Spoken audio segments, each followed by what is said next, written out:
వాటికి తెలియకుండా పర్వతములను తీసివేయువాడు ఆయనే.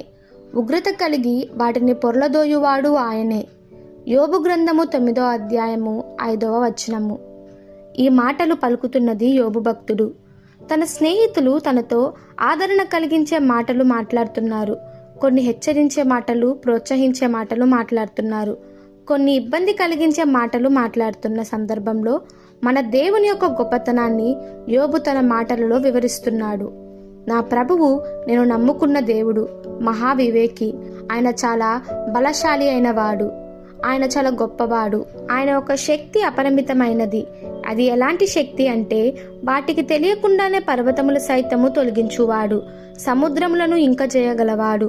ఆయనకు అసాధ్యమైనది ఏదీ లేదు. నా జీవితంలో కూడా ఆయన కార్యము చేయగలవాడు అని గొప్ప నిరీక్షణ, విశ్వాసము చూపుతున్నాడు యోబు. మన జీవితంలో కూడా పర్వతము లాంటి సమస్యలను తొలగించేవాడు ఆయనే.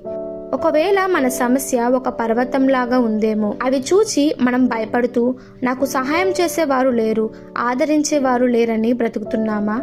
అయితే మన దేవుడు ఎంతో గొప్పవాడో తెలుసా? ఏ సమస్య అయినా చాలా సులువుగా తీసివేసే దేవుడు. మనం నమ్మితే ఆయన మహిమను చూడగలుగుతాము. ఎంతో మంది జీవితాలలో దేవుడు భయంకరమైన వ్యాధులను, ఇబ్బందులను, అపవాది శోధనలను చాలా సులువుగా ఒక మాటలో తొలగించిన సందర్భాలు లేవా? బైబిల్ గ్రంథంలో ఎంతో మంది జీవితాలలో గొప్ప కార్యము చేశారు. యోసేపు జీవితంలో పర్వతము లాంటి, కొండల లాంటి సమస్యలను తొలగించారు. ఈరోజు మన సమస్యను కూడా దేవుడు తీరుస్తున్నారు. మనం ఆయన నమ్ముకొని ఆయన మహిమను పొందుకుందాము.